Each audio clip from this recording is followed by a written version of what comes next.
according to Steve Jobs and Apple. I'd like to begin the meeting with a moment of silence for quiet reflection and meditation. Thank you.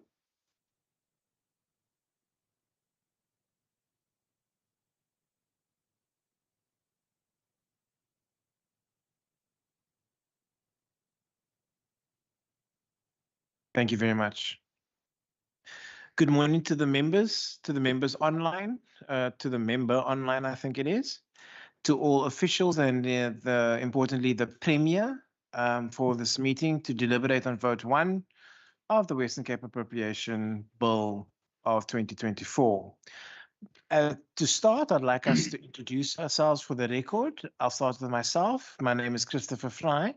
I'm the chairperson of this committee. Members, if you could introduce yourself, firstly, those in the chamber, thank you. Good morning, Chair. Gerrit Pretorius, member of the committee. Good morning, Deirdre Baartman, member of the committee. Thank you. Then the members online. I see member Dagmore.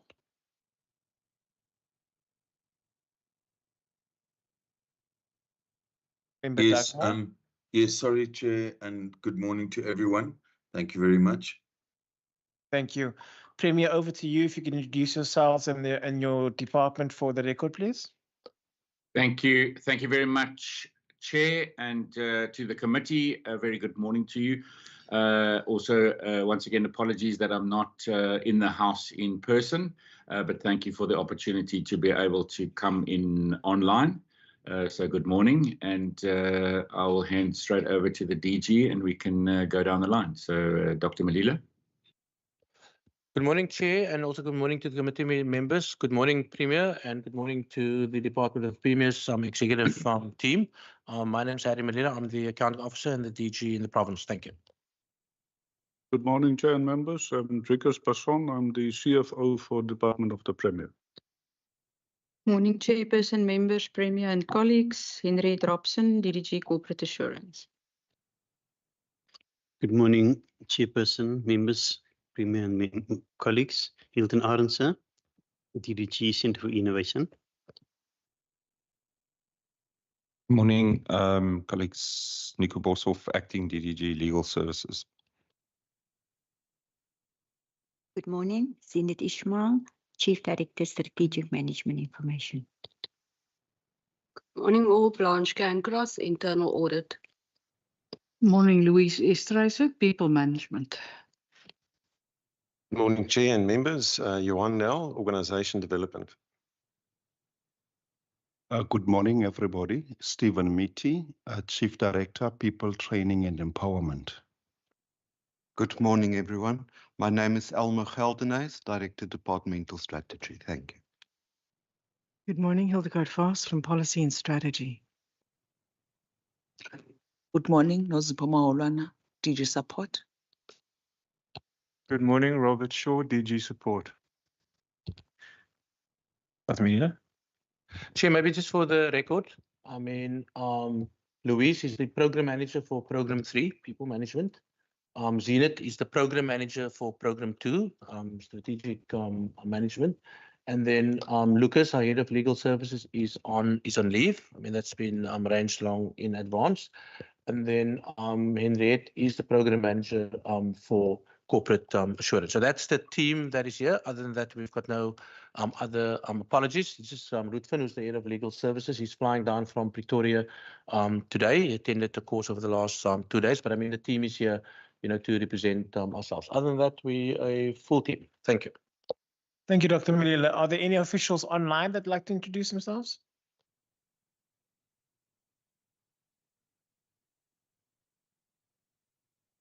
In that case, just to make sure, are there any members of the public that are online that will introduce themselves?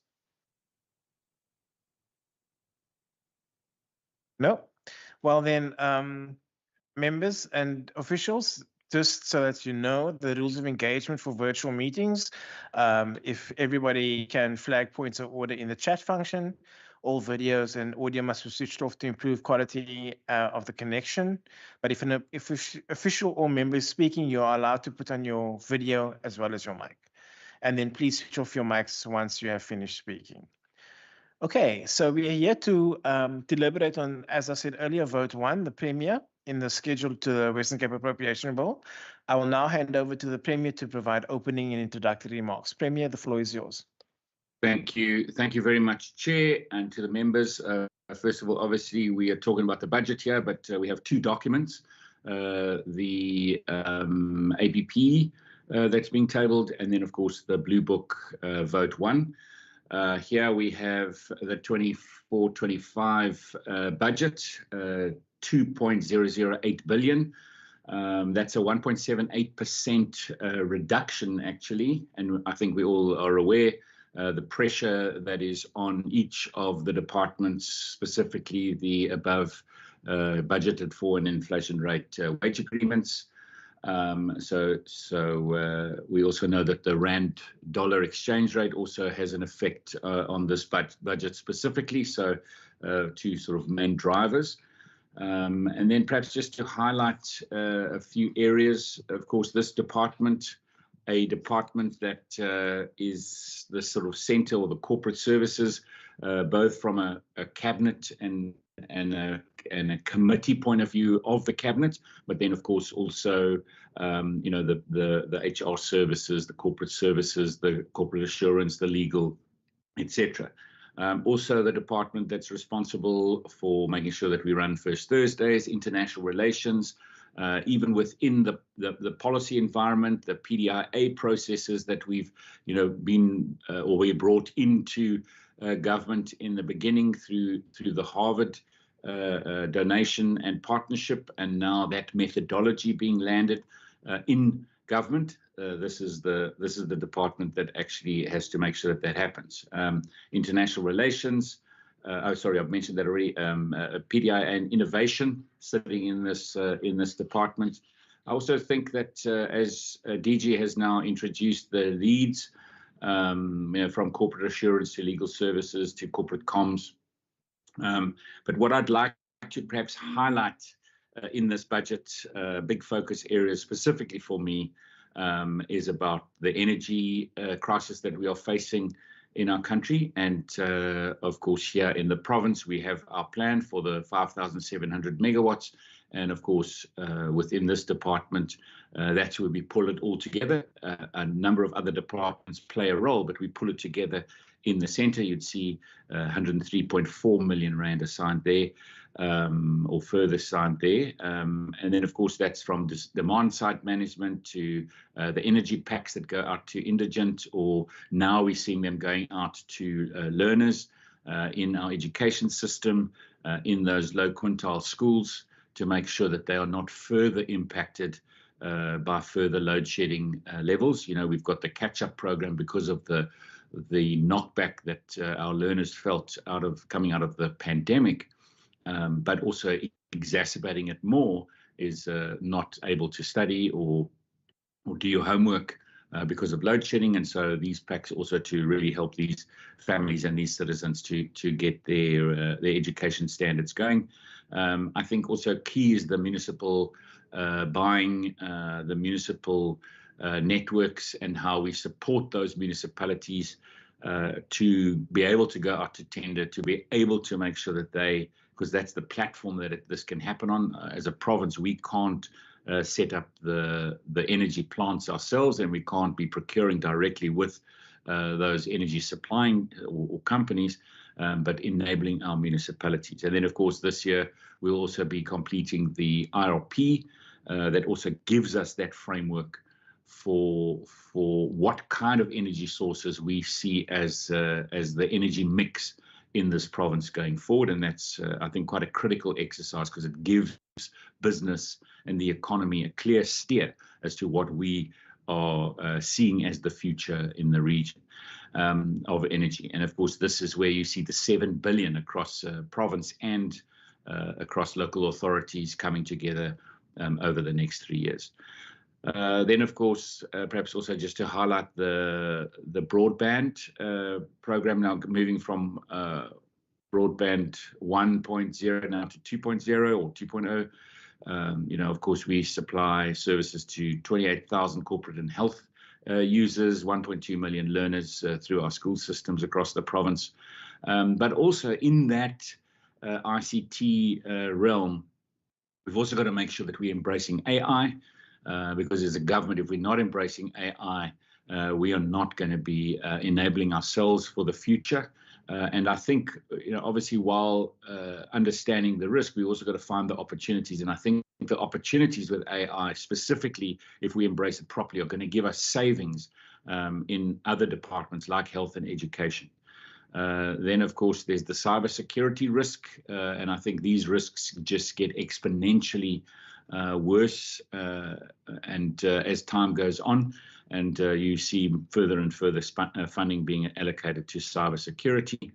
Cloud services also quite critical. So the ICT and the broadband component, and then, as I said, whether it's international relations or legal services, how this department has to make sure that we are pulling it all together for this provincial government. And then perhaps the last thing that I want to mention is our culture journey, because sitting at the centre, we need to make sure that we're getting the culture of the organisation right.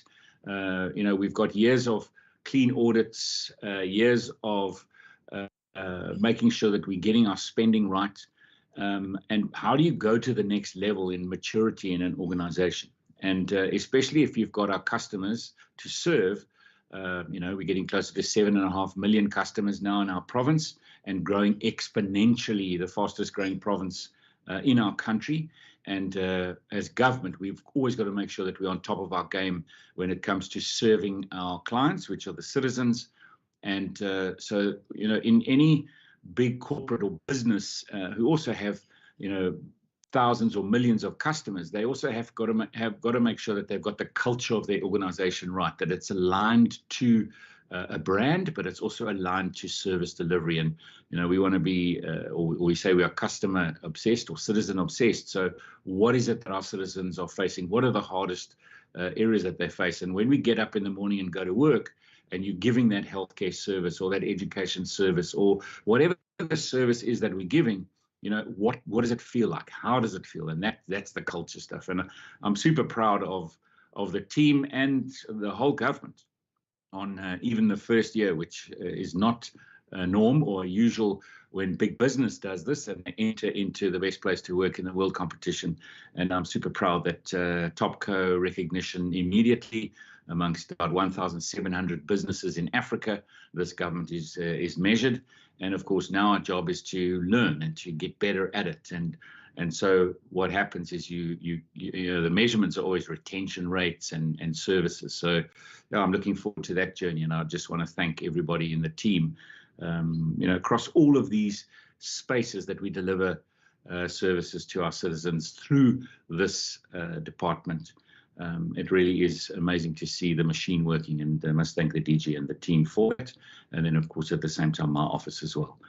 But with that, I'm not sure, Chair, if you want me to hand back to you or straight to the DG.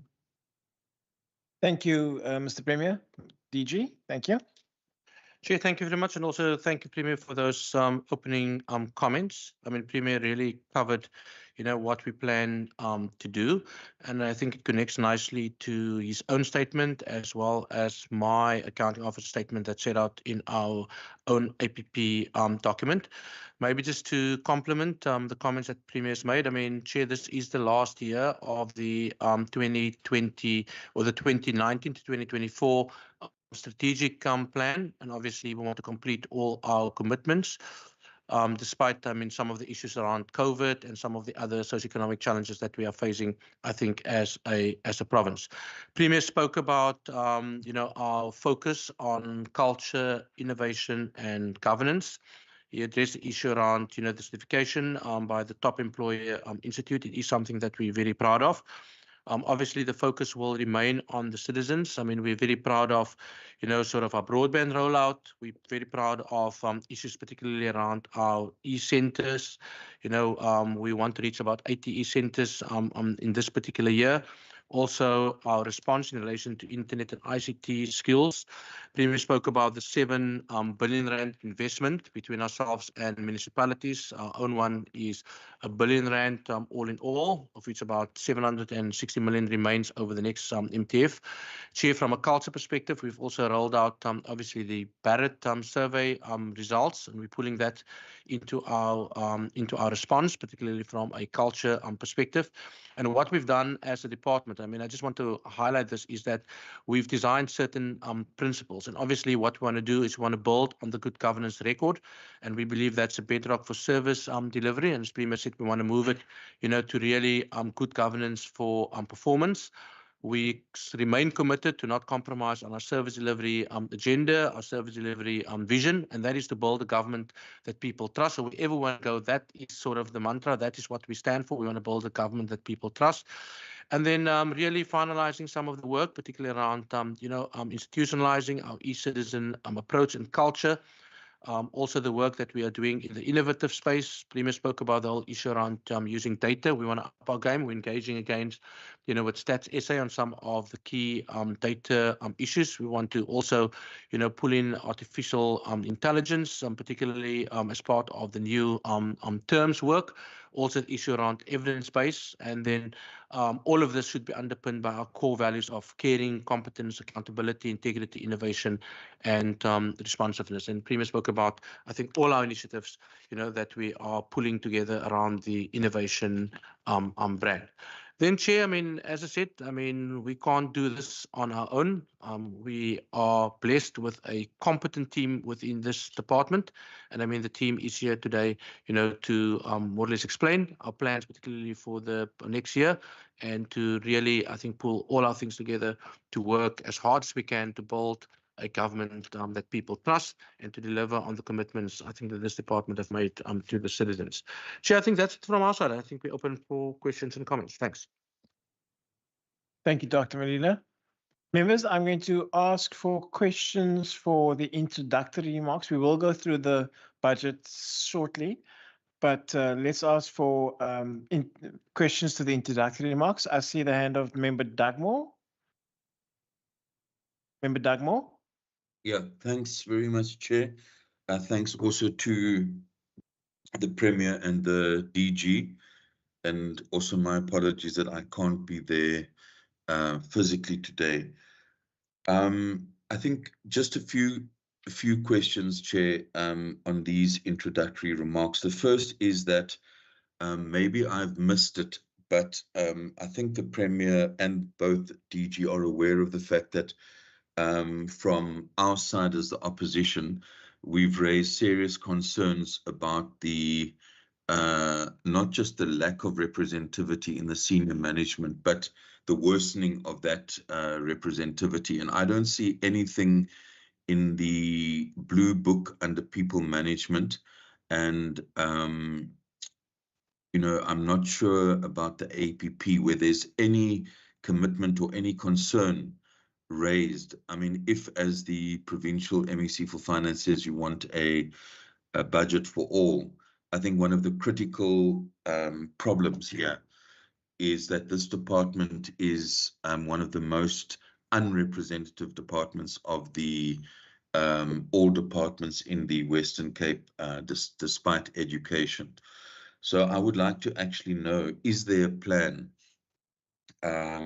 Because I don't see it in regard to representativity, because if, as the Premier says, this is the center, the department that actually gives direction. And then that links me to the second question about education. I think it's apparent to anyone who's looked in detail at the results, not just the matric results, but in particular performance or take-up in terms of mathematics and science in our schools, the performance of no-fee schools in relation to other provinces who've clearly been able to produce more bachelor passes than our province.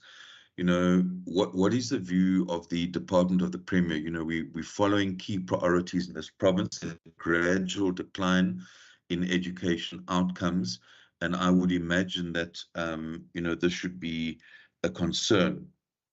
Thirdly, if the Premier could just give us an update. He indicated that the province has declared a intergovernmental dispute around the issue of how the public service wages are negotiated.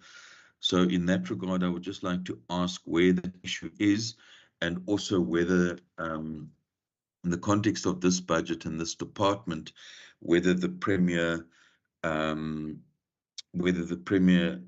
give a commitment that that wage agreement that was negotiated will be honoured in the Western Cape. I have two last questions, Chair, but I've already asked three. So should I just hold on for a second round, or should I just finish up? Yes, please, if you could hold on for the second round, then we Thank you, can. Chair. Thank you. Thank you. Thank you. Thank you. Premier and Dr. Malila, if you could answer those questions, please. Thank you, Chair. I'll go first, and then I'll hand over to DG. I think on the first question, I mean, you know, obviously you must look at the senior management. I don't agree with what the Honourable Dagmore says. The second thing is on education. Obviously, that should the details should be raised in the education vote. But increase in matric pass rate for the third year running, 81.54%. And of course, I think a really important indicator, if the Honourable Dagmore, you know, wants to really look at the real indicator, we've got to look at a balance between retention and outcome.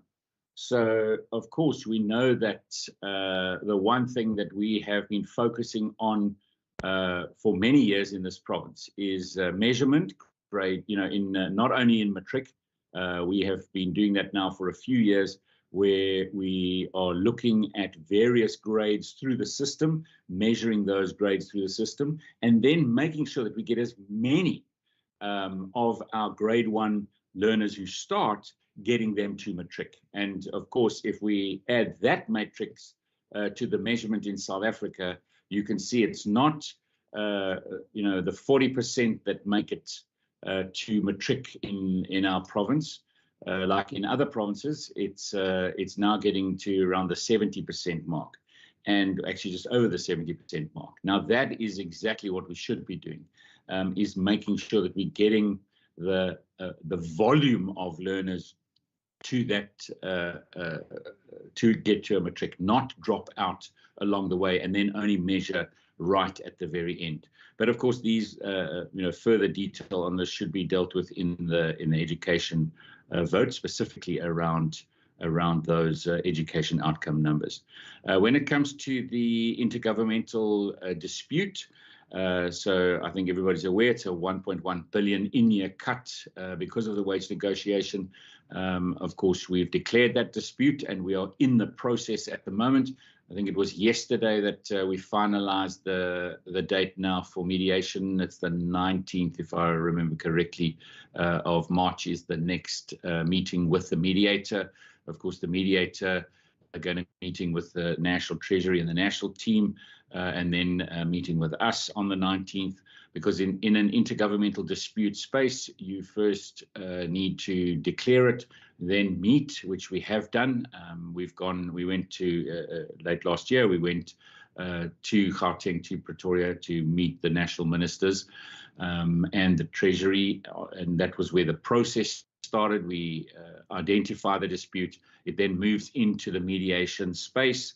And of course, that's where we're in now. If we can find agreement in the mediation space, of course, then the intergovernmental dispute would be dealt with. If we can't find agreement in the mediation space, we then obviously have to go to court to get a court order on our dispute. The other part of the question is affirmative. We have, obviously, we have taken in the wage difference. That's why we see the cuts that we've had to put in place because of the sort of non-affordability, or we have to then cut services in order to fund that wage agreement. And that's really what the dispute is about.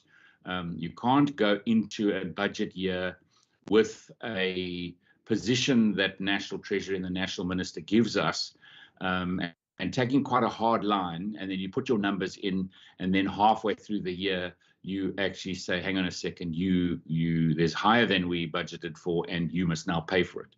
And of course, we know that provinces, in order to pay for it, we have to cut somewhere. We have to cut services to the citizen. And that's the implication. And that's why we've declared the dispute, because a budget is an agreed upon agreement. It's a contractual agreement that says when this parliament passes this budget like today, once we've finished this deliberation, it then goes to the House to be debated and to be passed or not. And if the House passes it and then it gets signed into law, it gets signed into law, and then you need adjustments to change these things. And So we get these in-year cuts, and that's why we've declared this dispute. But we've had to cut so we can accommodate the increase, and of course we've had to cut services to accommodate that increase. But that's the trigger that has created the dispute. Of course, in the outer years, we've had to absorb it, and I think everybody knows that.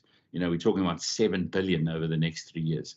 This is astronomical, especially in a province where the funding is not corrected quickly enough from a population movement point of view. So we know many citizens coming to this province to look for healthcare, to look for education, to look for jobs, look for opportunities.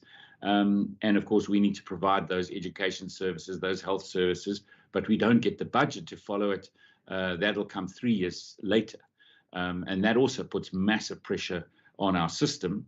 And of course, that's why we need to draw these lines in the sand. Thank you, Chair. I'll hand over to the DG if he wants to add to any of those comments. Thank you, Premier. DG. Thank you, Chair. I think Premier has responded to question 2 as well as question 3. The date is indeed the 19th. And I mean, we've got the team ready to deal with that. On the issue around representativity, Chair, I mean, I've expressed myself on this matter previously. I mean, I believe that a diverse workforce just takes you further. I mean, we have an plan that we pulled together 4 years ago. We are working towards it. Obviously, the key issue that happened in this department is that we've lost people in senior positions, either through retirement or obviously other opportunities. We've not been able to fill those positions. I mean, we have 3 DDGs, as an example, vacant. They were all previously representative candidates. And then we've got some senior positions available, particularly at chief director level. And obviously, some of those positions have been advertised. Some of them are also going to be advertised soon. And obviously, in all our effort, we will also, try and make sure at least, that we take into account the issue around diversity. But there's no issue on our commitment around creating a diverse workforce, because I mean, we're also responsible for the transversal policies in this government, and we also believe in setting an example towards it. So we are working towards it, Chair, and I mean, we hope that we can achieve some of our key objectives in that space. Thanks. Thank you, Dr. Sorry about that. Thank you, Dr. Malida. Member Dugmore, you said you had 2 more questions. Yeah, thank you, Chair, and thank you for those responses. It's clear that there needs to be a follow-up question, because my first question was simply responded to when the Premier said he doesn't agree. But my question actually was, where in the Blue Book or in the APP, if I can be referred to the page which talks about the plan to make this department more representative, particularly given that the objective here of this department is to build trust. And clearly there is not trust in this government from a large section of this community, and one of the ways amongst others. So if I could just be referred to which page indicates that commitment. Then the second question is about energy. The Premier, in his input, mentioned that 113.4 million. He mentioned the issue of 5,700 megawatts. So I would like to ask him, or one of the officials who might, have the answer. How much of this money or any other budget allocated will be spent this year on consultants who appears to me are mainly working with municipalities on these plans?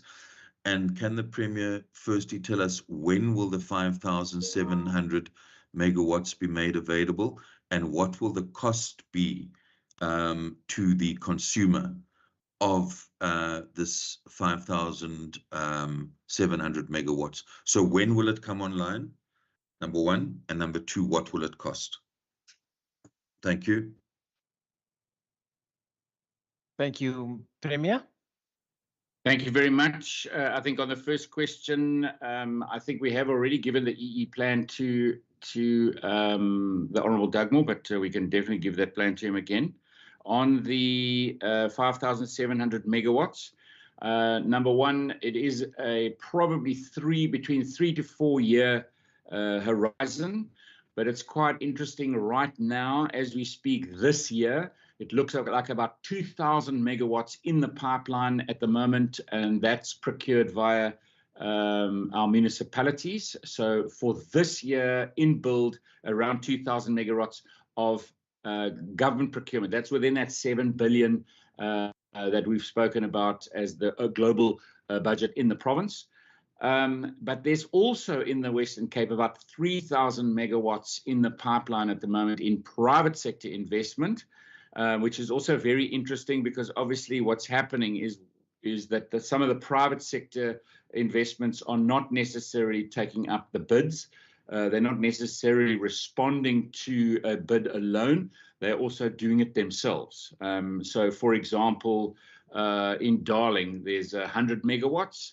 I think already from that 100 megawatts, only 1 megawatt is being taken up by the Swartland municipality. So there's 99 megawatts that's being made available, and it's going to private sector buyers, and it's being wheeled through the Eskom grid. It might even be ended up, selling it to another business in another municipality, but that's the wheeling project that is also part of this plan, or it could be taken up by a municipality, but that forms part of the 3,000 megawatts. So at the moment in the pipeline, private and public, or private and public procured, you're probably looking at already close to 5,000 megawatts. Not all of that's going to land this year. It will land in probably the next 2 years and maybe even stretch over into 3. But the 2,000 megawatts in the municipal pipelines, that we're looking at probably 18 months to 24 months to be landed. And then the cost. So, I mean, obviously at the end of the day, I'm not sure exactly what it will be, but my prediction is that in actual fact in the Western Cape over time that electricity costs per megawatt are going to be more competitive than anywhere else in South Africa. And I presume that it won't be long until our energy costs are actually going to be less than the costs of Eskom. Because Eskom and the NERSA pricing increases are going up quite astronomically every year. And the competitiveness of the private sector bids are coming in way less. So we're looking at between 8 and 15 cents per kilowatt hour at the moment in some of those procurement programs. Of course, that's US cents, not South African cents. But those prices are coming down because they were 40 cents 3 years ago and 4 years ago. So they're coming down less than half of what it was 3 and 4 years ago, especially in solar PV. And I think what's going to happen is the wind guys are also becoming more competitive, and we're running now towards the end of those initial wind procurement processes, where the next few years they're going to be bringing in the new wind turbines and probably replacing the old ones, which are now again much more efficient. And of course, not all the new wind is going to be big turbines like we see perhaps in Gouda or in Caledon. There's these new spiral turbines that are coming in. I saw a new design of a big turbine that looks almost like those heat removers on the top of buildings, but quite a lot bigger. So the technology is moving very fast. And as the technology is moving faster, we're seeing the competitiveness and the pricing coming down. So my prediction is that we will have better pricing in the Western Cape in the next 3 to 4 years than anywhere else in the country because of the speed of our program that's running out there. Thank you, Chair. Thank you very much, Dr. Malila. I'll just leave Dr. Malila, then we'll get back to you, Member Dugmore. Dr. Malila. Chair, two responses. Obviously, the one question by Member Dugmore is that the annual performance plan looks forward. And on page 55 and 56, there we sort of reflect, what's going on in our internal environment. I spoke about our current vacancy rate that sits at about 1.8%. Premier spoke about, obviously, the constrained fiscal environment. I also spoke about, the vacancies, particularly at senior management level and where exactly that exists. And then if you go per program on page 58, table 2, it gives you a clear sense around the number of active posts, the number of posts filled, and then also the vacancy rate. The annual report, Chair, speaks on performance, obviously against certain targets. And if Member Darkmore looks at our last annual report, section 3.5, it deals particularly with employment equity. Table 3.5.1 and table 3.5.2 on pages 128 and 129, that's particularly in section D, refers to the targets or the achievements against our original plan. And then in the APP document that's in front of you, if you look at the annexure, I think it is annexure E, that is where our sort of org structure is set out, and there you can see some of the key vacancies in the department. As I said, we've got plans in place, to deal with those vacancies. Then on the second question on the energy, I mean, just to augment what Premier has said, on page 53 of the overview of provincial revenue and expenditure, there, that page and page 54 deals, and actually page 55 deals extensively, with the energy plan that this government has got in place. And in fact, the leading role that's been played by this department, as well as the Department of Economic Development and Tourism. So the short-term objectives, that's up until 2025, is to reduce the offtake between 500 megawatts and 750 megawatts. Premier spoke about that. The medium term, that runs up until 2027, that's to reduce the offtake between 750 megawatt to 1,800 megawatt. And then in the long term is to reduce the offtake up 5,700 megawatt by 2035. And then the detailed projects that to deal with that, plus the amount of about 670 million spending over the next 3 years, is set out on page 54 and page 55. And I mean, if there are any particular questions relating to that, we can actually deal with it. But it's extensively, set out under the Growth for Jobs strategy. Thanks, Chair. Thank you very much. I'm going to start with the budget. Sorry, Chair. Yes, Member Dugmore. Sorry, Chair. It's not a new question. It's just a follow-up. Because unfortunately, the Premier isn't answering the questions that we're asking. I simply asked how much power will be fed into the grid from Western Cape government initiatives by the end of this year, and the Premier simply said it's in the pipeline. So does that answer mean that he doesn't know, or that there won't be? Could he just tell us? I mean, if he, it's not good to make promises. So if the Premier could just tell us, how many megawatts will be fed into the grid in 2024? That's what we want to know. And the Premier, unfortunately, is not answering that question. And to be very honest, and maybe we'll have to put in a written question, the Premier is talking about his prediction, his presumption. I mean, seriously, through you, Chair, to the Premier, it's not about presumption. When you make a case that will be more competitive, where is the actual evidence of that? It surely can't be your presumption. Where's the evidence?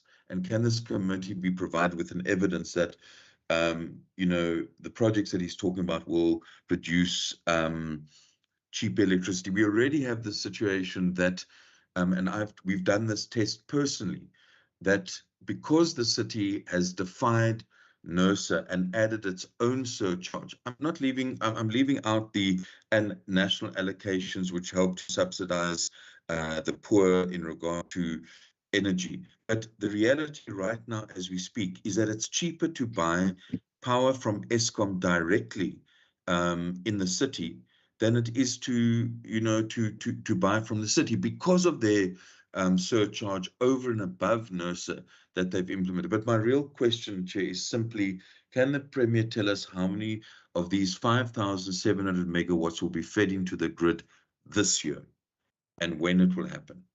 If he can't, he can just say not able to, then we understand. Thank you. Thank you. Premier, if you would like to respond. Thank you, Chair. 2,000 megawatts between 18 and 24 months. The Honourable Dugmore must understand that it's in procurement, so it is out on tender. It's in processes. But 2,000 megawatts will be in the pipeline this year. That means procured and being delivered over the next 18 to 24 months. You can't just turn a switch on. You've got to procure it. The bid gets allocated. Once the bid gets allocated, they start to invest and build the plant, the power plant. So 18 to 24 months, 2,000 megawatts. Thank you, Chair. Thank you, Premier. And Chair, on the pricing, I mean, I did answer this in the State of the Province address. And of course, we do know that you referenced the City of Cape Town, as my answer was in that address as well, that the City of Cape Town, compared to all other cities in South Africa, is by far the cheapest when it comes to electricity, and by far the biggest indigent allocation out of all of those cities in South Africa. Okay, thank you very much. Members, we will now move on to interrogating the budget. We're going to do this in two sections. We're going to start from pages 1 to page 26, and then page 20 to the top of page 26, and then towards the middle of 26 to the end. I will now take questions on pages 1 to 26. I see Member Bartman. I have a question. Anybody else? No? Member Pretorius has a question. We'll start in that end. Member Bartman, then Member Pretorius. Thank you. Thank you, Chair. I just wanted to check, do you want me to ask all of my questions from page 1 to 26? Am I also going to get lots of free range? I think we'll start with 3 questions per round, and then you get the free range as far as rounds are concerned. Okay, cool. Let's start with page 4. I will be asking question relating to paragraph 6 and 7, relating to the possible incorporation of artificial intelligence, or at least the trying to review how we can incorporate this. I would like to understand what exactly do we think the possible scope of that might be. Artificial intelligence could mean anything in terms of data and evidence and different systems and infrastructure. And for me, what is important is just because you want something doesn't necessarily mean you need something. And while I'm one of the biggest proponents of technology, the first questions I would like to know is it going to make our current systems cheaper? Is it going to improve service delivery? Is it going to make the current products and services that you're providing from a governmental perspective to the citizens and, to the residents of the Western Cape, is it going to make it more efficient? And something that we're going to have a look at when it comes to the life cycle costing of this, if it includes infrastructure matters, is how is it going to affect the future maintenance we need to plan for, because we've seen with all the government systems that if we don't update them in time, if we don't review them in time, they become our problem. And then we end up sitting here saying that we don't have money for the new systems, but that's also because we don't have the money necessarily for the maintenance or the upgrading, or we didn't do it necessarily in time. And then just a follow-up question based on that same topic, based on the DG's remarks earlier, wanting to pull in some stats essay data. Have we spoken to SARS yet in terms of pulling in data? I know that people might think of SARS as this big bad institution when it comes to taxes, but I found SARS to actually be very amenable in terms of working with governments and departments and wanting to make systems more efficient. And if there's a way where we can make departments, especially our bigger departments, more efficient by pulling in that data, by working with SARS and by incorporating that, I think it might make a lot of provincial government departments work easier, especially since we're one of the most leanest government departments, which means we have the least amount of people to do the same amount of work that other provinces also supposed to do. Then on page 11, this also relates to some finances later, so I'm going to try and pair them so that I don't ask too many questions later. This is on page 11 regarding the broadband service. I suspect it also relates to the 60 million on page 48 under inventory, other supplies, because in the beginning of last year, we budgeted the 60 million, then we readjusted it downwards, and now we're budgeting again for it. And obviously on page 11, one of the big things that have been emphasized that we need to budget for the broadband renewal. So I just need some clarity, is this money for the broadband service renewal? And do we have a commitment for the renewal of the CETA service? I mean, we are leaving or possibly coming back at May. So we are not going to be able to hold you accountable for what may or may not be happening in October. So if we can try and understand, I know the procurement has already been initiated in March 2023, but if we can just get some clarity on the progress in this regard. And the last thing we want is for the Western Cape not to have internet. Then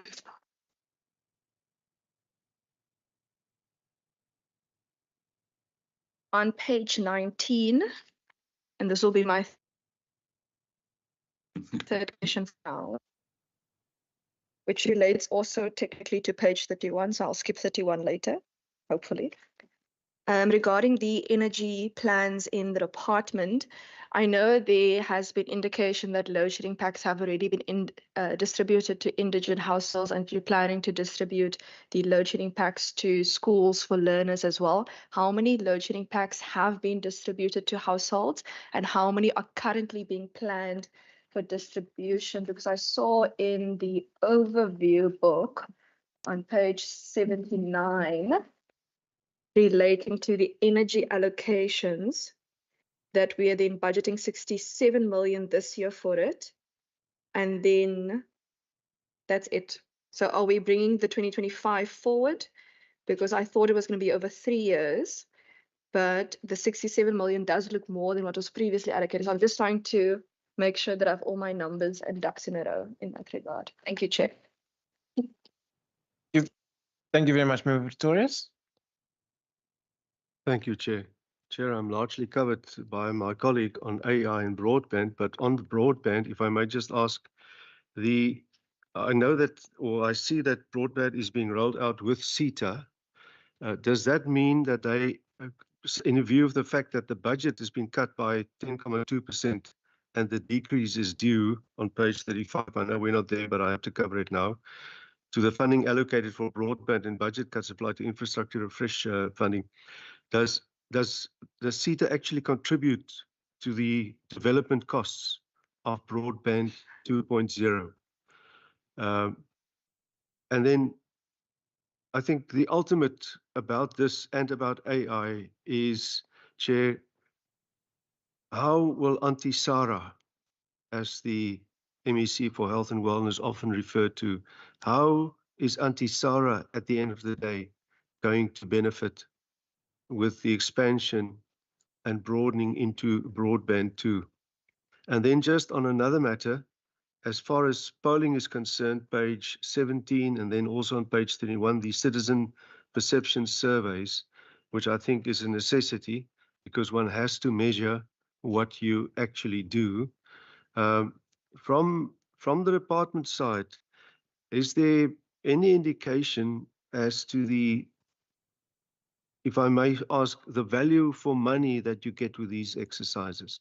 And to what extent, if at all, does the feedback that you get prompt you to make deviations or make further recommendations and or improvements? That's for now. Thank you, Chair.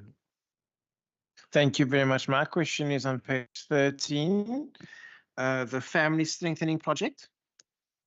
Excuse me. That supported non-profit organizations and relevant government departments by aligning parenting programs with guidelines and standards. I'm not sure if I missed it, but which non-profit organizations are we talking about here? And what are those 5 best buys that you speak about? I'm not sure if I missed it. I could have missed it, but if that could be answered. Premier, I'm not sure if you want to let the DG and the team answer.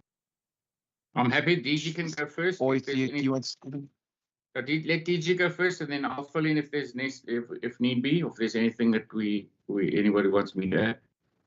Thank you. The DG? Chair, no, thank you very much for that.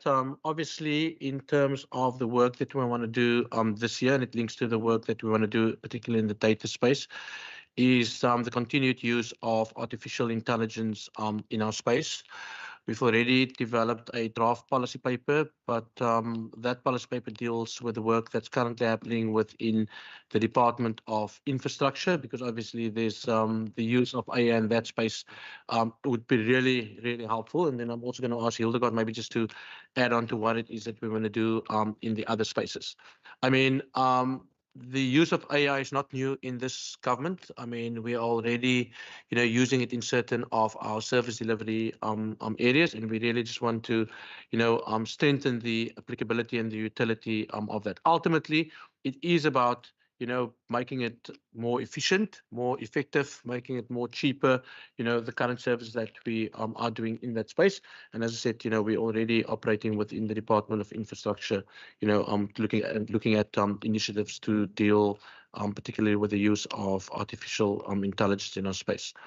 On the issue, Chair, of using SARS, I mean, we have already engaged SARS on many of our initiatives. In fact, SARS already supplying sort of mass data, particularly as it relates to business in certain regions. They're already giving us, let's call it turnover numbers, what is happening in certain regions. So you can use the information that's publicly available to actually derive other issues from it. So, whether you want to derive how many people are employed, what is the contribution from a financial perspective in relation to each of the different sectors, where are the sectors situated, and the nice thing is you can actually even see how people are moving in terms of, let's call it employment, but in addition to that, you can also see, how the economy is moving across the different regions. So that also enables us to actually do a little bit more. So we're using the information already in our PERO documents, in some of our MERO documents, and then obviously the work, that Zenit and the team is doing, particularly relates to data governance and some of the data stuff to start to use it more and more into that space. Obviously, what's give us, information of individuals or of companies, but they can give you information that you can actually derive a lot of other information from. On the matter of broadband, and Bartman, the particular question that you raised around inventory and other supplies on page 148, that amount is really the amount that's been set out for the rollout of the load shedding packs for this year, the 67 million. It is classified as inventory and other supplies because we're going to pull it in and then obviously, provide it to the citizens out there. So that then takes of that. On the broadband tender, the tender's already been advertised by CETA. Obviously, we need to go through the CETA process. It's been a process now for over the last year and a half. It's not been an easy process, but at least it's out there in the market, and we hope obviously once we've gone through the tender process to actually be able to appoint somebody to actually continue with the work that we are doing. But I mean, Hilton can also deal with providing clarity around the broadband process, and we want to conclude it this year because obviously there is a transition process. If you have a new service provider, you need to provide for a process that deals with the transition. On the energy plans in the different departments, as I've indicated, it's set out on page 54, 55, and then there's actually also a nice table in the budget overview on page 79, and it provides you all the detail in relation to the 759 million that's been allocated across the different departments. And I'm sure, Chair, when you engage the different departments, they can tell exactly what it is that they're going to do. But obviously from our side, we're dealing this together with the Department of Economic Development from a central perspective. On the load shedding packs, I think we have procured 4,000 this year. Most of them have already been distributed. A lot of them have gone to some of the institutions within the social development space. Chair, it was also obviously dealing with the issue around safety, particularly with citizens that find themselves in that space. With regards to the new provision, the idea is that we provide the load shedding packs. Premier spoke about it to matriculants. That is the grade 11s that were in 2023. So we're using that number to pull forward.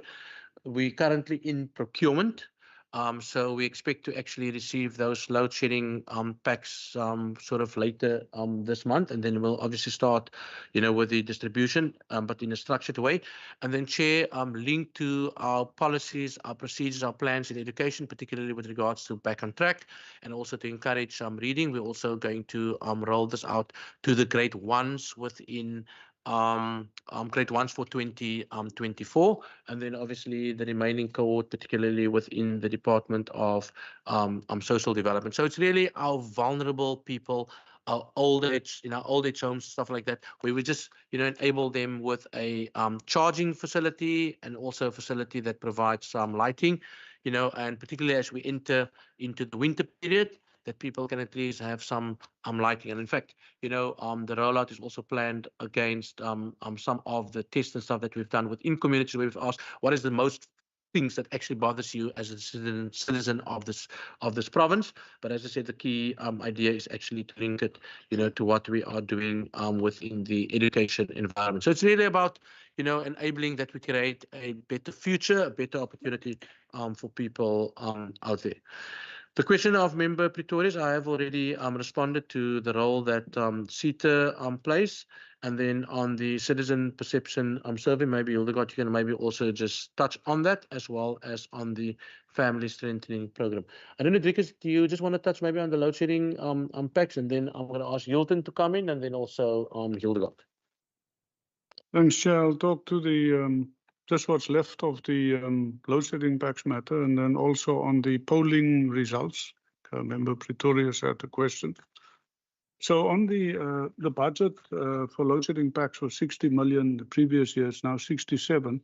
The slight uptick is due to the fact that we now have data, information to suggest the proper pricing that we could then multiply with the 96,000 units and add to that a bit of insurance and logistical cost. That the amount is more, that buys you 96,000 units. We are obviously optimistic that we will come in lower than that amount, but that is the estimate. On the polling of citizens and their perceptions, the polling gives us real-time insights about what citizens want to know about our services. Citizens through the polling is able to tell us, for instance, if you tell a citizen what to do, or whether you should rather advise them what to do. The feelings of citizens around how you communicate comes out. The other thing is we get statistics about what channels they prefer. Where do we hit more? Where do we get to more citizens? Radio, for example. So we then channel our next communication campaigns via those channels to get more bang for our buck, as it were. And then also the brand messaging. You can actually change the messaging in line with what citizens are giving you feedback on. So we find it's useful to get the polling results, and you get a sense. And there are also trends that you can start working on. Thank you.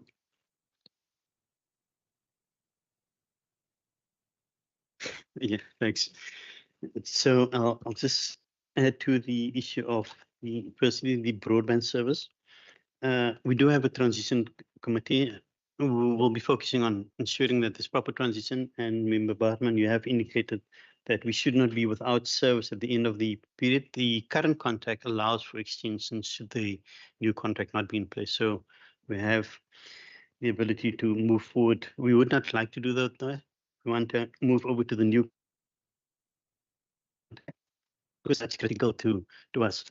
In terms of CETA, Member Pretorius, CETA does not contribute to the development costs. In fact, we pay them for service at the arena, so there's no contribution from their side. And the interesting question of how will Antisari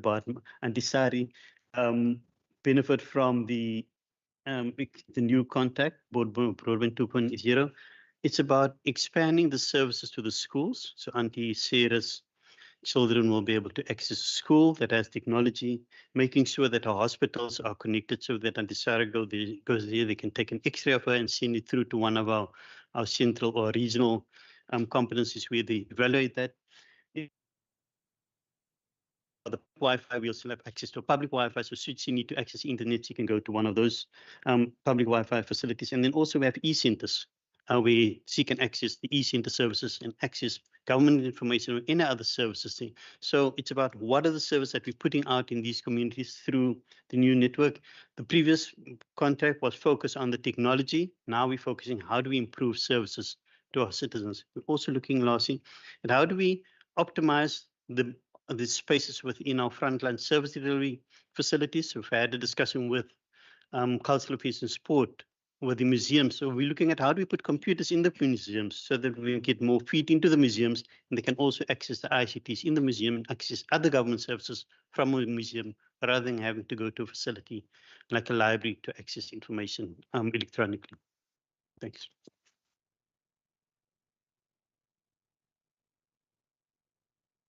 To this whole family strengthening thing, I think the other issue has been responded to.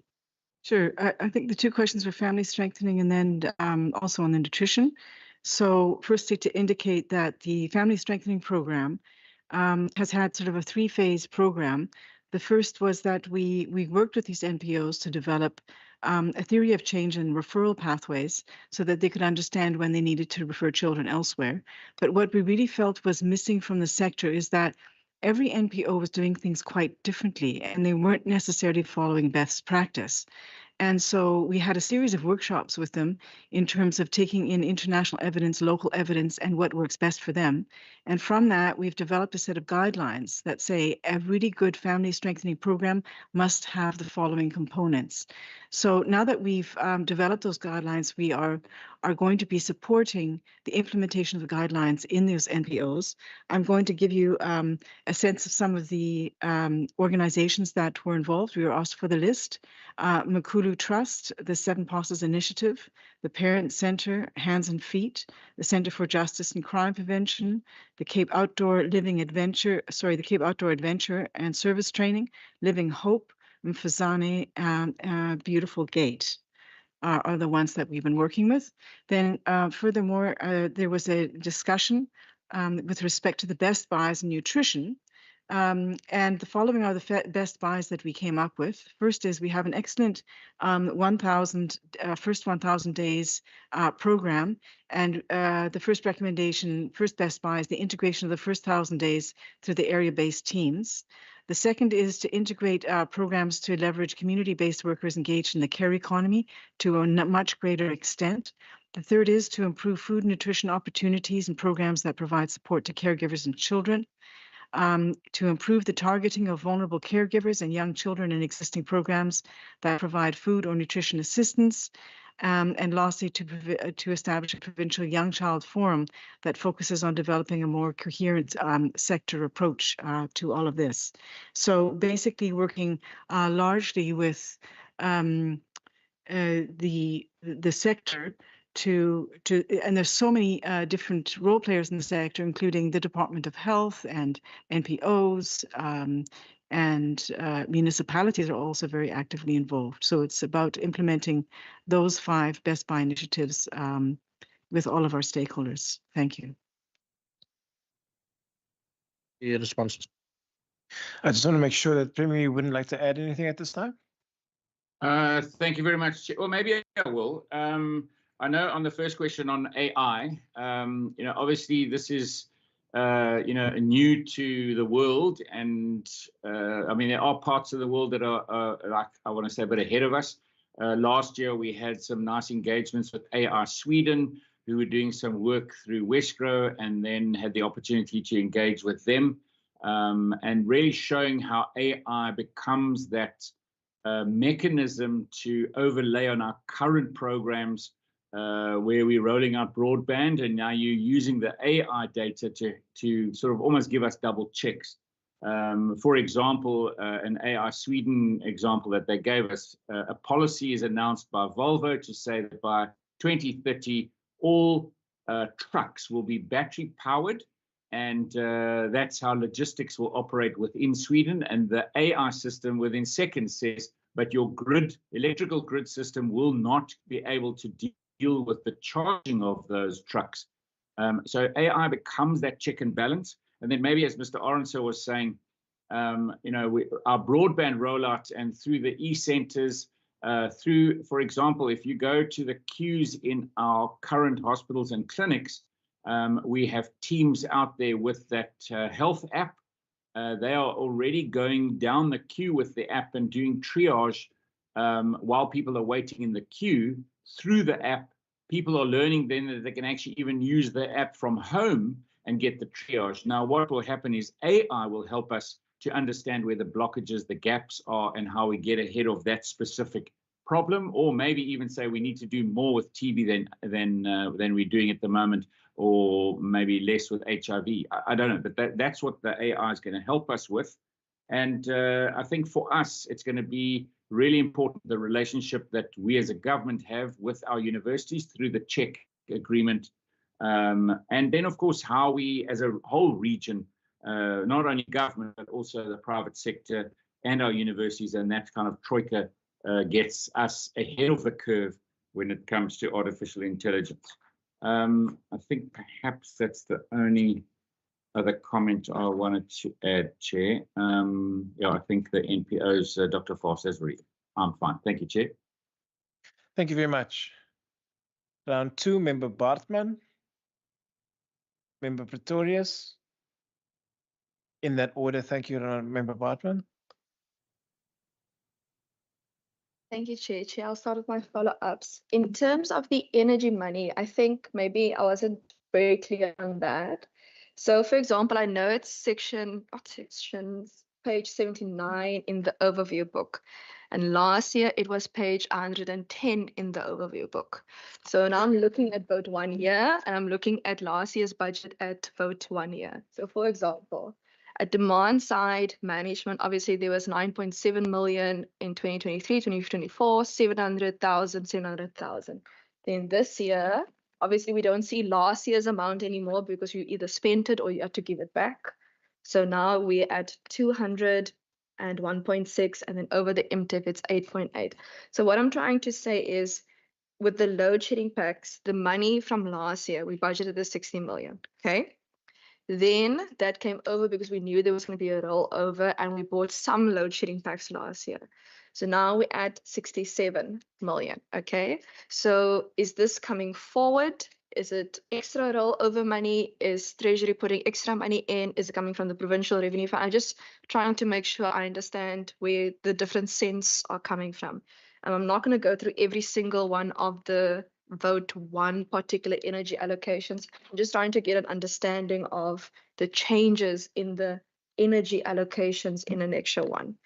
Then regarding just the SARS, I know that we get the SARS business information because in 2021, when we did the budget workshop, in that particular workshop, SARS already had the particular information ready and available. What I'm trying to suggest is, you don't need a particular individual's information from SARS, but you could ask SARS if they are able to collate information and give you an overview of what is happening. I mean, if everyone is struggling with implementing solar on their homes and getting the taxes back and putting it into the grid in the municipality, that is type of information you could get from SARS to say, actually, there's 1 million people applying for this particular tax, and these are more or less the type of trends of what they're claiming back, or what the questions are that they're asking us, or the type of problems that they have on their taxes that as a provincial government or even your particular municipalities could assist with, because actually we are picking up this trend in individual or even company information. Then I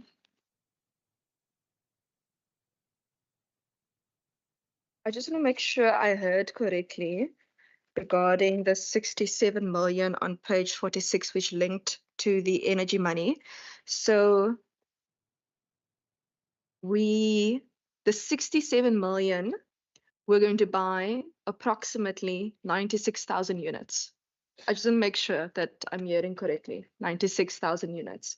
Okay. Thank you, Chair. Thank you very much, Member Pretorius. Thank you, Chair. Chair, just on personnel numbers, I actually see, if I'm not mistaken, that, for instance, that over a 3-year period, I'm talking about specifically page 43, item 10 there, program information, personnel numbers and costs, that actually there's a personnel reduction over the 3 years, if I'm not mistaken. And I'm just, I'm happy to know that our people are very hardworking, etc. But do we foresee personnel expansion over after that period? Why is there a reduction? There's an increase at 24, 25, and then there's a reduction. I just want to get some indication on that. why there is a reduction in the personnel. Thank you. Dr. Malila? Chair, maybe just starting with the last question relating to page 43 of the budget statement 1. I mean, it's primarily because of the fiscal environment. I mean, Premier spoke about it extensively. It is actually the subject matter of the intergovernmental dispute. I mean, for this year in particular, we did not receive 1.1 billion rand. And effectively, that meant that we had to basically cover our improvement in conditions of services. So all increases in salaries, we had to cover it from our current salary base. And in fact, all departments except education and health and a little bit social development for the year, for 2024, 2025, 2026, 2027, we had to apply exactly the same. So in fact, given the makeup of our personnel budget, you've got one or two. So if you don't give the money for salary increases because these people are already employed by you, you either need to reduce the number. So internally, I mean, Victoria's, we've got a budget committee. We determine upfront what is, and every program then I have to make a submission to that committee if they want to fill certain positions. And at the moment, it is just extremely tight. We're not in a position to even go back to the kind of personnel numbers that we had in 2022, 2023, and therefore you would see a consistent reduction in those numbers from just over 1,000 people or 1,038 moving down to 1,021. And for this year, 1,027, a little bit of a dip, but then for the MTF, 996, 993. It's because we simply don't have the money for that. And then there's also a COE plan in place. Louise in our department works with the Treasury on this. And in fact, you would probably see a similar trend in many of the other departments, including health and education, because it is primarily based on the issue around affordability, given the cuts that have come through on the budget. On the load shedding pack money, obviously the allocation that we've received last year, we've gone out 3 times on tender, and there's been many issues in that process. In fact, we've adjudicated the tender only to find out later, Chair, that the successful bidder could not even, supply the load shedding packs as requested, and therefore we had to actually cancel those all 3 those bids. We've gone out again, and we've allowed a little bit more time also, for delivery. And as I've said earlier on, that we're expecting to get the those packs delivered sometime in this month. So our allocation of last year has been suspended through the preliminary process. Apology. And in fact, the money has just been made available in 24-25, so we don't have to go through a rollover process. That's already been taken care of in the preliminary allocation process. So if you go back to our adjusted budget, you will see that we have removed the allocation in the main budget for 2023-2024 for load shedding packs, and the similar amount have been allocated in the 2024-2025 year. So it means that we can spend the money from the start. On the SARS data, I don't know, Zenith, you just want to say something shortly? I'm sort of on it, and the process that we are working on, basically to collate information in a particular zone. But I mean, what you indicate, Member Bartman, is indeed possible, and that's stuff that we are working towards, particularly if we look at our growth results back. Zenith, did you want to touch quickly on it? So very briefly on the discussion on employment. So very briefly on the discussion of employment, we are looking at the SARS data, and particularly the full-time employment, and making comparisons to Stats SS data in terms of the official quarterly labor force survey, where you can compare informal and employment and informal and formal employment in comparison to total employment. That is from the demographic categories, but also in terms of industry within a metro and a non-metro. So you can actually see the SARS data, the classification, how different is it from QLFS that actually take into consideration informal employment, which is not on the tax register. So that is interesting data for the province to use in decision making. Thanks. Thank you. I need to check again if the Premier wants to add anything. Chair, I'm fine. I think that's been answered. Cool. We will now go on to round number 3. Member Bartman? Okay. Member Pretorius? I just want to check, Member Dagmo, are you still, can you still hear us? Do you have any questions? No. Okay. No, yes, Chair. In the chat box. No, I said I would like to contribute from, it's actually page 28, 30, 31, 33, and 41. Can I go for Okay. Okay. So tea will be served at 10:30. So what we'll do is we'll take a round of questions for pages 26 to 56, and then we'll break for a body break and some tea afterwards. So it's not 10:30 yet. Yes, 10:30. Sorry. So we'll take one round of questions on pages 26 to 56. And Member Bartman as 3. Okay. She's deferring to Member Dugmore. Member Dugmore, your 3 questions, and then Member. I just want to check if Member Pretorius has any. No. Okay, Member Dugmore. Thanks very much, Chair. On page 28, there's a table there, 9.1, summary of payment and estimates, and the program is Program 1, Executive Governance and Integration. If I'm correct, it appears that there's an increase of 10% for departmental strategy. And obviously, from our side, we see that there are cuts in regard to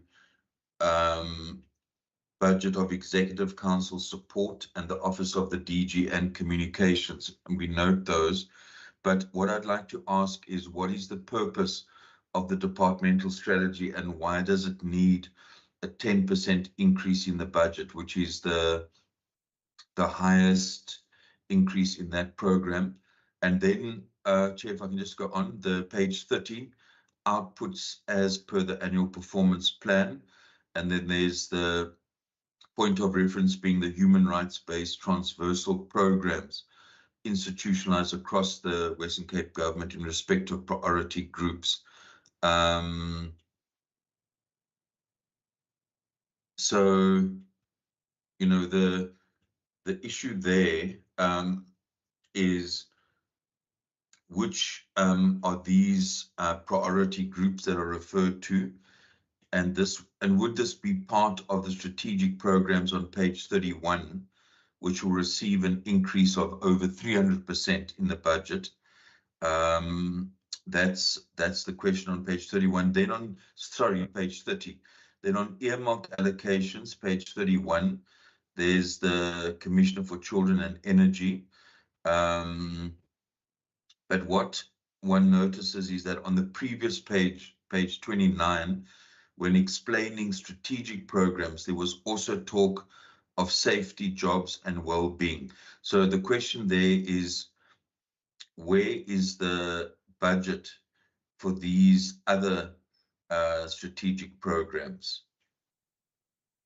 And then second last, on page 33, table 9.3, the summary of payments and estimates in terms of people management, 111 million. But on the previous page, we read that this sub-program, i.e. people management practices, is to provide effective, efficient, and professional people management through strategic business partnerships and transactional excellence. So what does this mean in practice, given that so many funds are allocated to strategic business partnership and transactional excellence? That's a lot of words, but could we just be told what it actually means? And then lastly, Chair, on page 41, table 9.6, the summary of payments and estimates, legal services, another 10% increase in the budget. Why has it become necessary? Is it partly because, we have a situation where there's been extensive pushing out of bills, such as the Provincial Constitutional Amendment Bill, in an attempt to make the appointment of the Environmental Commissioner discretionary, the amendments around the seats in the legislature, and then also the Provincial Powers Bill, all legislation which clearly is not going anywhere in this. So that 10%, is it actually to cover trying to take those processes forward, or is the department expecting further litigation? And if so, what is the expectation? Basically, what informs that 10% increase into legal advisory and government services? That's all. Thanks, Chair. Thank you. Member Bartman? Okay, Chair, on page 31, I just want to first make an assumption, just need a yes or no. Is the 2,000 megawatts that we're going to put in this year that is in procurement, is that for the municipal pool buying? Is it in that program? I just need to know which program it's part of. Because otherwise it just makes all of my questions moot and then I don't need to ask you questions. Yes, system. Okay, cool. Thank you so much. Then in terms of the IRP on page 31, I know that we're in the progress of putting it together and hopefully it will be completed this year. But if we can just have an indication of more or less how far the drafting of the IRP is, or I know that there are obviously different stages of an approval and consideration of an IRP provincially as well. So just if we can just get some indication as to that particular technical progress. And then it was on page 46. Auditing. Our audit costs for the external auditor is increasing by almost 9%. But this department has been getting clean audits for the past 9 years. I just want to understand, I mean, inflation this past month was approximately just over 4%. If you're averaging inflation out, often we calculate on a 6%, but the external auditor is asking us almost 9% increase to audit a department that's been clean audited for 9 years. And I just want to understand what more are they going to audit that we need to pay them for? I know it's national legislation. I know we have to do the auditing, but I just need to understand what more are we paying them for? Thanks. Thank you very much, Dr. Medina. Chair, I mean, I'm also going to ask the team to come in. I mean, on the audit cost, I mean, that is a concern for us, but what Member Bartman can see is that the external audit costs have actually come down. So if you look at the main appropriation for 2023-2024, and you compare that to 2024-25, you will see that there's a reduction from 6.4 to 6.2. In fact, Chair, 6.2 million is a provision. So again, if you look at last year, 6.4, but we've only spent 5.7 because obviously, there are some standard procedures that the AG needs to conduct. So we will do what we need to do, Chair, to actually reduce that cost even further. The issue around audit cost is also something that was raised by the audit committee. And in fact, together with the Treasury, we're doing an extensive exercise at the moment with regards to audit costs across the entire system. I'm raising exactly the same question, Member Bartman, that you're raising. I mean, if we've been receiving, clean audits and we are good in terms of our governance environment, then surely the amount of audit procedures and stuff like that needs to reduce. Alternatively, the agency need to look at other procedures, but the cost element is a key component in that. So it was raised at the Transversal Audit Committee, and it is something, as I said, that we are doing this year. But I think the commitment that we can give, to this committee is that we will, do whatever is in our means possible to reduce the audit cost. On the IRP, it is work in progress, Chair. We have a draft in place. And in fact, what we've decided also internally is that we've got our own institutional process in place. So we don't just complete an IRP independently, we also involve the different municipalities. Because, Chair, if you look at page 54 and 55, that's on the budget overview document. the IRP obviously needs to pull in, all the issues around, the energy provision. So it's from disaster mitigation and management, strategic planning, development management, the demand side management programs, dealing with generation, procurement and trading of low carbon energy. And then obviously it's an issue around maintenance, etc. And then our own capacity and capability to implement. And as I said, we're putting in about 1 billion rand. Collectively, municipalities are putting in close to 6 billion. So we need to make sure, that we've got one IRP, that is transversely applicable across the entire system. And taking, everyone involved in it sometimes takes a little bit more time, but we're planning to complete that in this particular year. On page 41, the questions raised by member Dugmore, as it relates to legal services, it's primarily to augment the legal services component. They are bleeding at the moment with regards to capacity, but it's really just to augment the capacity that we've got in that particular space. So we've added, I think, 2 million rand, to the base of 56 million. So it's really a low base.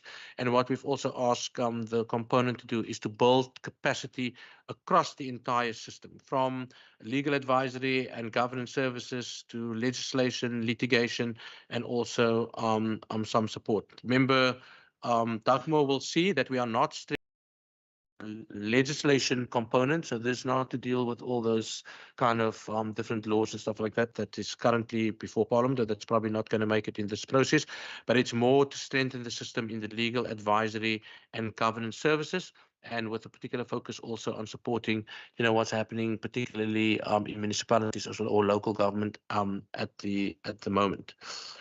Then on page 33, the 111 million, I just want to get to that page in particular.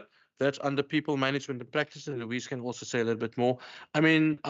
This component, particularly program 3, that's really, Chair, where the heart of the corporate service center works. So a lot of the people that works there takes responsibility for your day-to-day running of the HR system. So I don't think it's by coincidence that over the last 12 years, we didn't have a single issue within the HR space. So we got a clean bill of health from the Auditor General, but this is really, where people work. So whether it's around leave management, whether it's around HR practices, whether it's around appointments, etc., this is really where the work actually happens for the 11 out of the 13 departments.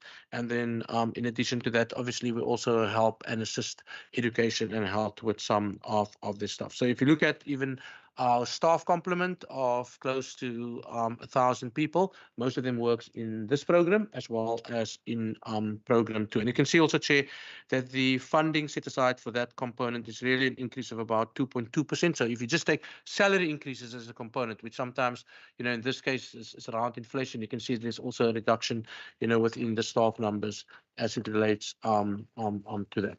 Then on page 31, the issue dealing with the Children Commissioner and energy. The energy provision is 103 million, and the increase of about 300%. That primarily relates to the amount that's been set aside for the load shedding pack. So you can see the revised estimate jumps from 30 million to 123 million, and then obviously a little bit of additional funding for the internal energy projects. But most of it primarily relates to the load shedding packs. And if one actually discount that, you can see that number, drops down to 53 million.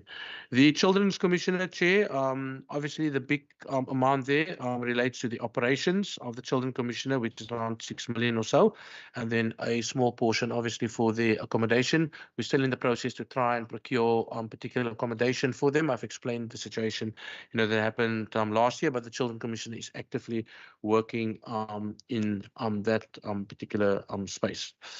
Then, Chair, in relation to the other priorities, the strategic programs or program 2 also deals with the other priorities, and that's across the entire program, policy and strategy, as well as strategic management information. And in fact, we've got dedicated staff that takes responsibility for safety, jobs, and well-being.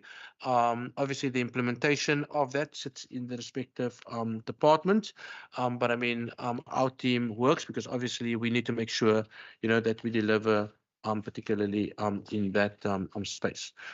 Then page 30 in terms of the human rights-based transversal program and institutional across Western Cape government respective priority groups.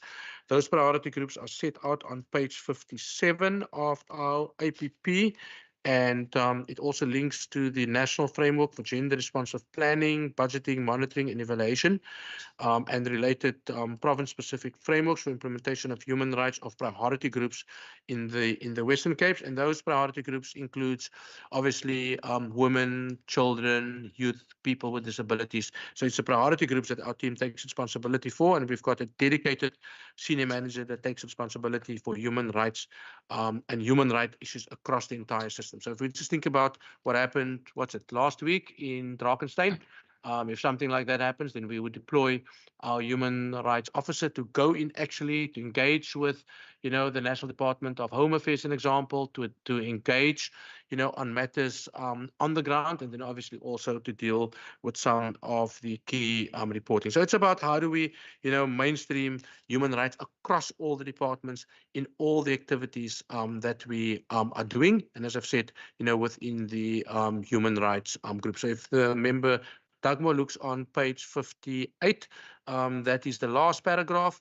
The priority groups in brackets deals with women, children, people with disabilities, and older persons. And we see that obviously as key to the work that we're doing in this particular space.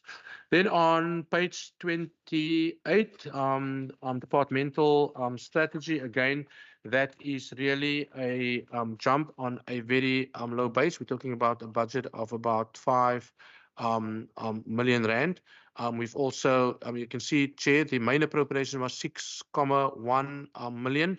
We've then adjusted that budget down to 5.8. And in fact, if one look at the jump between 6.1 main appropriation to main appropriation, that would be around more or less the CPI increase. But again, Chair, that is also a unit that is bleeding. They primarily take responsibility for occupational health and safety matters internally in the department. They take responsibility for security matters, and they also take responsibility to deliver on our APP, our annual report, and they just pull all the strategic stuff together as well as dealing with the QPR. So it's really just to deal with some capacity matters, and that again, chairs have indicated, is also from a low base. Then member Pretorius asked a question on, I think it was page 20. I didn't get that question. I didn't think it was anything on that one. Maybe that was from a previous round, but that chair then takes care of all the questions raised by member Dagmar, as well as the questions raised by member Bartlett. Thanks. Thank you very much. Members and officials, I think it's time we break for tea. I'm going to ask, we've had deliberations here in front. We are mindful that we need to continue, but I'm going to give 20 minutes, but please, it must be 20 minutes. So we must be back by 5 to 11, not 11 o'clock. So if we can be back, if we can break for tea, there is tea available in the members lounge. So if we can break now, it's now 10:35, just about. If we can be back at 10:55, I'd appreciate it. And we will start at 10:55. Thank you very much.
I don't really want to say conflict, but it might end up in a dispute. But we've got to get the division of revenue to be far more responsive than the current systems, because we just need our fair share of funding for healthcare, for education, etc. We need it to happen faster. It can't be delayed by 2 or 3 years. I mean, we still haven't implemented the last census, and our numbers are totally skewed when it comes to how our money is received. And I mean, the same would apply. We'd probably have a very good partner in Gauteng province in fighting for exactly the same thing, our fair share of funding. And obviously, I think still it would be, focusing on those highest risk areas that our citizens face. And at the moment, it is still energy and safety. And we will continue with much of the same, but using technology that would make us more efficient, that would fund savings, because we've also got to find savings and efficiency together. So I don't think there's going to be anything brand new. I think we're going to just keep on making sure that, well, that would be me. I mean, obviously, if the electorate decide on a different trajectory for this province, well, then obviously that would have an effect on our team and the way that manifesto would be landed. But I think that's probably the best as I can answer that question right now. Thank you, Mr. Premier. Without there any being more further questions, Premier, would you like to make your closing remarks and then the DG after that? Thank you very much, Chair, and thank you very much to the committee. Obviously, this department has a lot of balls in the air, and they've got to keep all of these going. And so I want to say to the DG and the team, thank you very much for keeping all of those balls in the air, for being responsive to what the needs are of the citizens. You've heard discussion on the customer satisfaction survey, and we've just spoken about the pressures on our budgets with increased populations.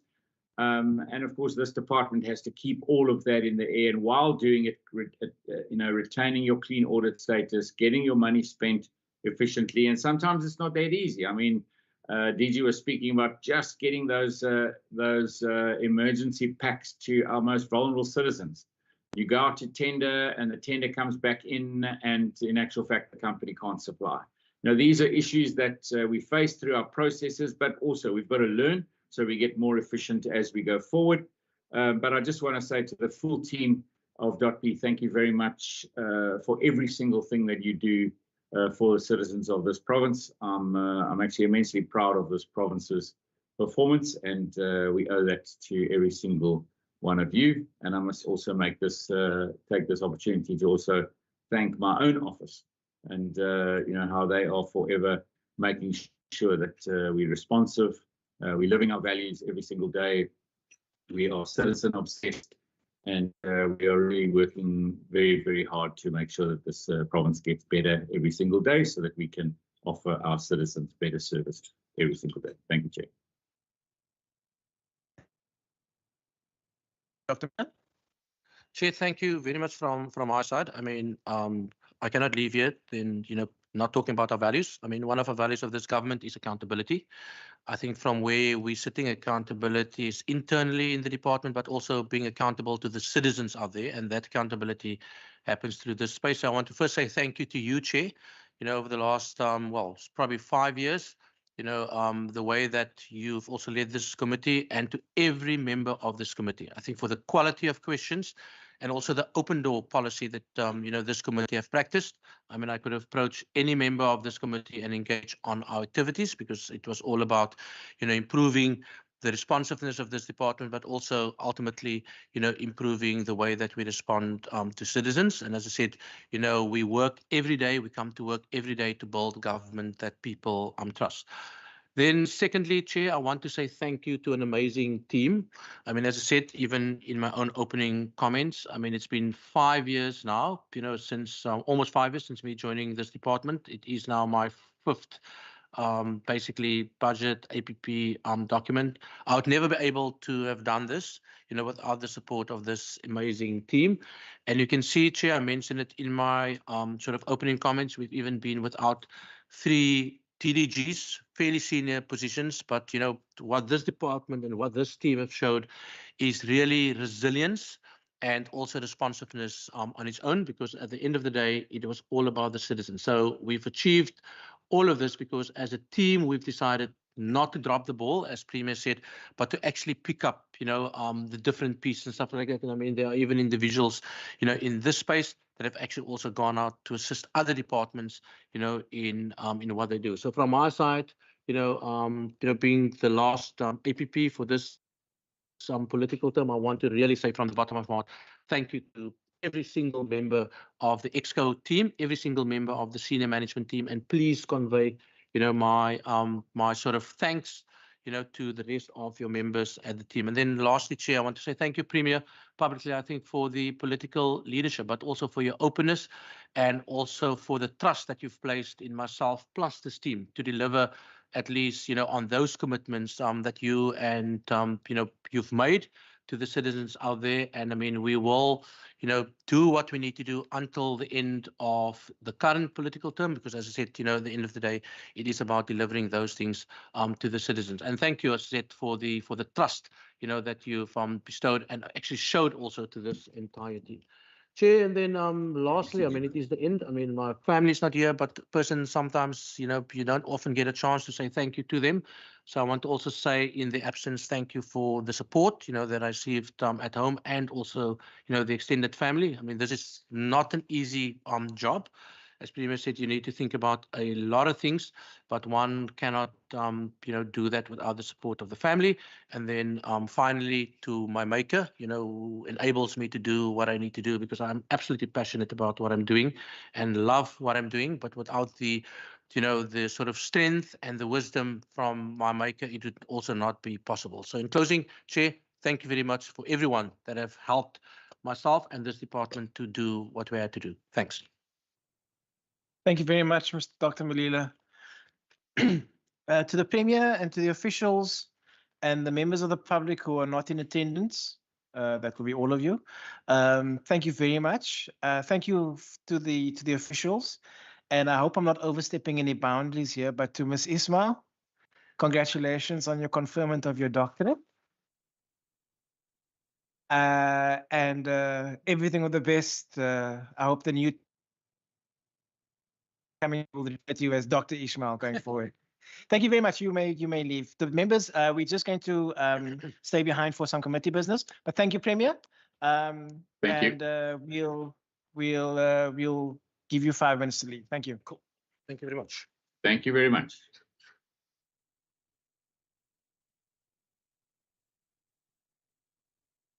Thank you.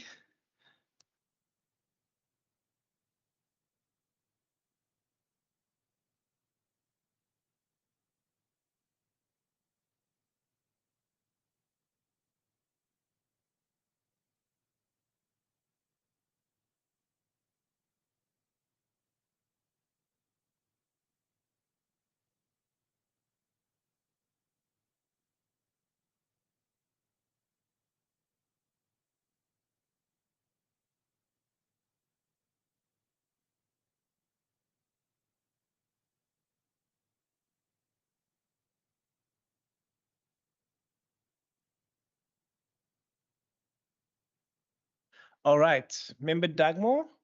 Is Member Dagmore still here? No, Is that the box? Okay, cool. So I just can't see your name there. All right, members, we're going to firstly adopt minutes of the meetings of the 29th of November and the 12th of March, which is today's meeting. I'm going to ask Ms. Kamish Ahmad if you could flight the minutes, please. Yeah, we will flight the 18th of March on the day of the next week meeting with the ISC. We'll flight that on the day as well. So we won't have any, because that'll be our last virtual meeting. So if you can get the minutes, please. Okay. Let's just check your attendance there. Thank you very much. That's page 1.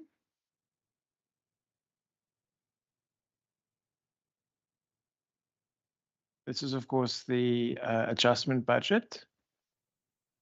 Page 2. And that's it. Members, if there are any movers or seconders, Member Bartman. To adopt. Mr. Bart, can I get a seconder, please? I second it, Chair. Thank you very much. That is the minutes of the 29th of November. We will now go through the minutes of, no. Oh, sorry. We will now adopt the draft committee report for the appropriations bill. Yes. We need to express our view on the report, on the vote, to support or not support the vote. Member Bartman. Thank you, Chair. I move that we support the vote. Thank you. Is there a seconder? I second the move to support the vote, Chair. Thank you. Is there a minority view, Member Dugmore? Yes, Chair. Just in terms of the rules, I would like that the ANC's minority view against this appropriation vote is registered. Thank you. Thank you very much. So the... Do you want me to provide the reasons, Chair? No. Yes, you can, please. No, that was actually a bit facetious. I know we'll explain that in the vote. Yeah. Okay. And yeah, I was trying to be nice to you. So the draft report of the Standing Committee on the Premier Constitutional Matters on vote 1, the Premier, in the schedule of the Western Cape to the Western Cape Appropriation Bill of 2024. At the Standing Committee on the Premier and Constitutional Matters reports that it has concluded its deliberations on vote 1, Premier, in the schedule to the Western Cape Appropriation Bill of 2024. Refer to the committee in terms of Standing Rule 188, and that it supports the bill referred to it. In terms of Standing Rule 90, the ANC expressed its minority view, to not support the bill. Can I have a mover for the report? Member Bartman. I move to support the report. Thank you. Second, Chair. Thank you very much. As the report is therefore so adopted. Members, at this time, this is the last in-person meeting for this committee. And as is the usual, every 5 years we go through a very time in engaging with the electorate for what is called an election. So this will be the last meeting in person that we have. So I'd like to take this opportunity to thank a few people. Member Bartman, thank you very much for your guidance and for your participation in this committee. You've really, when I started, you've really taken me under your wing, and I appreciate that. And I chair these meetings with more and more confidence, knowing that you are here. Thank you so much. Member Pretorius, dankie vir u getroude bywoning, and thank you for being here. Thank you for always giving a helping hand, and for your wysheid, your wisdom. You know, when in our culture, you know, you treat members, people that are older than you, with respect. So, baie dankie. And then to Member Dugmore, thank you very much for your selfless service to the people of the Western Cape for nearly 30 years, as I understand it to be.